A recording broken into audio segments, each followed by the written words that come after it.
প্রিয় ভাই, আপনার হায়াতটাকে মূল্যায়ন করেন। আজকেই তওবা করে ফিরে আসেন, 5 ওয়াক্ত নামাজি হয়ে যান, সময় অপচয় বন্ধ করেন, যৌবনকালটাকে কাজে লাগান, সিরিয়াস হন, জীবনটার ব্যাপারে সিরিয়াস হন। জীবনটা কিন্তু হেলায় খেলার বিষয় না। একবার চলে গেলে, একবার মউত হয়ে গেলে কান্নাকাটি কোটি কোটি বছর করলে আল্লাহ পাক আর দ্বিতীয়বার পৃথিবীতে ফিরাই দিবে না, দিবে? তো কি কারণে আমরা আমাদের সময়টাকে হেলায় নষ্ট করছি? সুযোগ আছে? কোনো সুযোগ নাই। যেই কাজের পরকালীন কোনো ফায়দা নাই সেই কাজে আমি নাই। সোজা কথা বোঝেন? যেই কাজে পরকালের কোনো ফায়দা নাই সেখানে আমি নাই, এরকম আকীদা লাগবে। ইলম অর্জন করবেন কেন? পরকালের ফায়দা আছে তাই।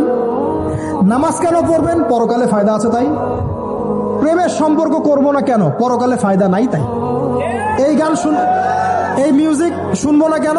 আমি পরকালে কোনো ফায়দা নাই তাই। আমি অহেতুক এসব টিকটকের পিছনে ঘুরবো না কেন? পরকালে কোনো ফায়দা নাই তাই। যে কাজ পরকালে ফায়দা দিবে আমি সেই কাজে আছি। পারা যাবে ইনশাল্লাহ? আল্লাহ তৌফিক দান করুন। যুবক ভাইদেরকে আমি অনুরোধ করবো যে আপনাদের যৌবনটা আগামী মুসলিম উম্মার ভবিষ্যৎ। এই যে বলে না যে জাতির কাণ্ডারি হবে অমুক তমুক, কেউ জাতির কাণ্ডারি হতে পারবে না। জাতির কাণ্ডারি যদি হতে চায় তাহলে মুসলিম যুবকরাই হতে পারবে ইনশাআল্লাহ। যারা সারাদিন মাদকদ্রব্য সেবন করে এরা জাতিকে কিচ্ছু দিতে পারবে না। যারা সারাদিন হকি স্টিক নিয়ে ঘুরছে আর নির্মম ভাবে মানুষকে মারছে এরা জীবনেও জাতিকে কিচ্ছু দিতে পারবে না। ফাসাদ সৃষ্টি করা ছাড়া কিচ্ছু করতে পারবে না। দেশকে, জাতিকে এবং উম্মাকে যদি এগিয়ে নিতে হয় শুধু মুসলিম যুবকরাই পারবে ইনশাআল্লাহ। এবং কারা পারবে? যারা অন্য ধর্মের মানুষ কিন্তু মনটা স্বচ্ছ সৎ, তারাও পারবে। যাদের মনে সততা আছে অন্য ধর্মের হলেও তারা পারবে ইনশাআল্লাহ। যার মনে সততা নাই সে পারবে না কখনো। করাপ্টেড, দুর্নীতিপূর্ণ মন নিয়ে কখনো দেশের খেদমত, জাতির খেদমত করা যায় না। বাংলাদেশের সবচেয়ে বড় সমস্যা দুর্নীতি। বাংলাদেশের 1 নাম্বার সমস্যা দুর্নীতি।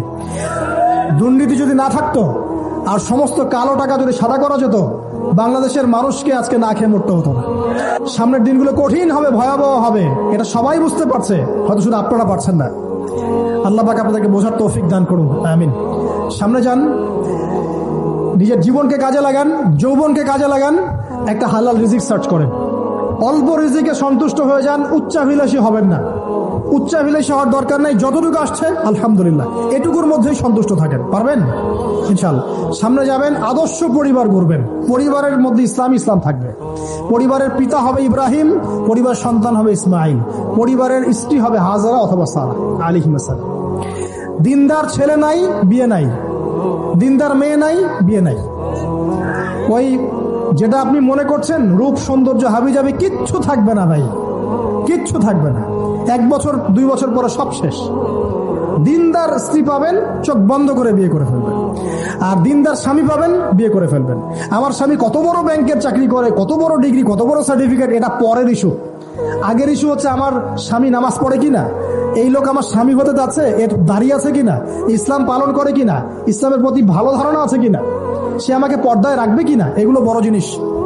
পরিবার গড়ব ইসলামিক ভিত্তিতে। ইসলাম নাই, পরিবার নাই। এমনকি পরিবার গড়ার পরেও যদি দেখেন যে পরিবারের সদস্যদেরকে বোঝাতে বোঝাতে আপনি ক্লান্ত হয়ে যাচ্ছেন, পরিবারের সদস্যদেরকে দিন বোঝাতে আপনি ক্লান্ত, কিছুতেই দিন বুঝতে চায় না, আপনি আসহাবুল কাহাফ হয়ে যান, তাও ভালো। বুঝেন নাই? আপনি নিজের চটকায় তেল দেন, ওটা বাদ দেন, ওর কবরের হিসাব ওর উপর ছেড়ে দেন, আপনি ইব্রাহিম হয়ে যান, আপনি আসহাবুল কাহাফ হয়ে যান, তাও ভালো। ইসলাম নিয়ে কোনো কম্প্রোমাইজ নাই। পরিবারের সদস্যরাও যদি আল্লাহর পথে চলার ক্ষেত্রে প্রতিবন্ধকতা সৃষ্টি করে বাদ দিয়ে দেন, দরকার নাই। আল্লাহর জমিন প্রশস্ত, আল্লাহর জমিন প্রশস্ত, আল্লাহর রিজিক প্রশস্ত ইনশাআল্লাহ। আল্লাহ পাক উত্তম আরো কিছু দিবেন আপনাকে ইনশাআল্লাহ তাআলা। খেয়াল রাখবেন, পরিবারের মধ্যে ইসলাম থাকতে হবে। এখানে কিন্তু আপনাকে কেউ বাধা দিবে না, এর কর্তা আপনি নিজেই। আল্লাহ পাক তৌফিক এনায়েত করুন, আমিন। পাশাপাশি সৎ কাজের আদেশ করেন, অসৎ কাজে নিষেধ করেন। মুসলিম উম্মার মধ্যে ঐক্যের চেষ্টা করেন, বিভক্তি সৃষ্টি করবেন না। সবার মধ্যে ভালো জিনিস আছে, নিয়ে নেন, খারাপগুলো ছেড়ে দেন। এমন কোন সংগঠন বা দল বা জামা নাই যার 100%ই পরিশুদ্ধ, এমন কোনো নাই, কোথাও নাই। সবার মধ্যেই কিছু না কিছু ভুল থাকবেই, কিছু না কিছু ফল্ট থাকবেই। ওই ফল্টগুলোকে নিয়ে যদি আপনি পড়ে থাকেন আর কাদা ছড়াছড়ি করতে থাকেন, কাজ হবে না। এখন এই যুগটা সেই যুগ না। এটা কি সাহাবীদের যুগ যে চুল ছেঁড়া বিশ্লেষণ করতে হবে? এখন কি খেলাফা কায়েম আছে? সাহাবীদের যুগে খেলাফা কায়েম আছে, ইসলামিক অর্থনীতি কায়েম আছে, ইসলামিক রুলিংস চলছে, তখন সূক্ষ্ম সূক্ষ্ম বিষয় নিয়ে সাহাবীরা একে অপরের সাথে কনফ্লিক্টে যাচ্ছে, মত পার্থক্য হচ্ছে। আর এখন তো কিছুই নাই, এখন আপনি ওই ছোটখাটো বিষয় নিয়ে পড়ে আছেন, বড় বিষয়ের তো খোঁজ নাই এখন। আল্লাহ পাক আমাদেরকে বোঝার তৌফিক এনায়েত করুন, আমিন। সামনে এগিয়ে যাবেন এবং দিনের জন্য কিছু করার চেষ্টা করুন। আপনার জান, আপনার মাল, আপনার সময় শ্রম দিয়ে ইসলামের জন্য কিছু করে যাওয়ার চেষ্টা করেন। কিছু না পারেন একটা এতিমখানা করেন, একটা মাদ্রাসা করেন, একটা মসজিদ করেন, ঠিক আছে, একটা সামাজিক সংগঠন করেন, একটা কি বলবো, আপনি যদি পলিটিক্সও করেন কোনো সমস্যা নাই, কিন্তু এটাকে ভালোর দিকে নিয়ে আসেন, ন্যায়ের দিকে নিয়ে আসেন। দুর্নীতি অন্যায় বাদ দেন, অন্যের ক্ষতি করা বাদ দেন, অন্যের গীবত তহমত সংস্কৃতি বাদ দেন, ভালো কিছু করেন, সামাজিক কাজ করেন, মানবতার কাজ করেন। আপনি যদি লিখতে পারেন লিখেন, বলতে পারলে বলেন। আপনি কিছু করতে পারেন না, অ্যাটলিস্ট আপনি ইসলামপন্থীদেরকে সাপোর্ট দেন, আপনার সম্পদ দিয়ে, আপনার অর্থ দিয়ে সাপোর্ট করেন। কিচ্ছু করতে পারছেন না, কিছুই করার ক্ষমতা নাই, নিজেকে নিয়ে ব্যস্ত থাকেন, আগুন উস্কে দিয়েন না। মনে করেন আপনার কিছু করারই ক্ষমতা নাই, কোনো যোগ্যতা নাই, ঠিক আছে, আপনি চুপ থাকেন, অ্যাটলিস্ট আপনি আগুন উস্কে দিয়েন না, নিজেকে নিয়ে ব্যস্ত থাকেন, আপনি আপনার কাজ করেন। আল্লাহ পাক আমাদের সবাইকে দিনের জন্য কিছু করার তৌফিক দান করুন, আমিন। আর সবশেষ কথা হচ্ছে যে বর্তমান অর্থনীতি, সমাজনীতি, বিশ্ব ওয়ার্ল্ড পলিটিক্স, এগুলো খুব ভালো করে পড়াশোনা করবেন, করে কোরআন সুন্নাহর সাথে মেলাবেন, আখিরুজ জামানের হাদিস এবং আয়াতগুলোকে স্টাডি করেন, সমসাময়িক প্রেক্ষাপটের সাথে এই পরিস্থিতিগুলো মেলানোর চেষ্টা করেন। দেখবেন আপনার চোখ আল্লাহ খুলে দেবে ইনশাআল্লাহ।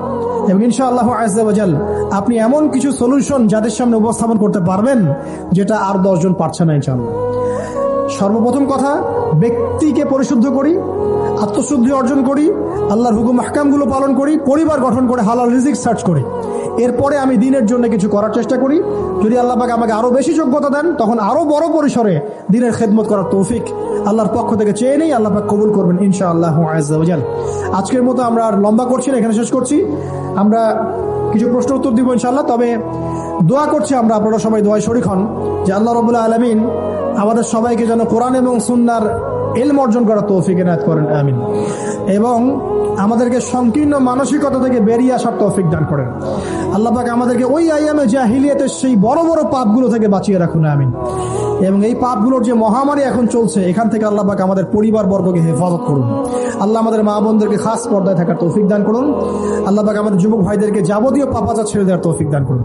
আল্লাহ পাক আমাদের যুবক ভাইদেরকে 5 ওয়াক্ত নামাজি বানিয়ে দিন। আল্লাহ পাক আমাদের যুবক ভাইদেরকে এই মাদক, পর্ন এসব ছেড়ে দেওয়ার তৌফিক দান করুন। আল্লাহ পাক যুবক ভাইদেরকে রিজিকের ব্যবস্থা করে দিন। আদর্শ পরিবার গঠন করার জন্য আল্লাহ আপনি সাহায্য করুন। আল্লাহ পাক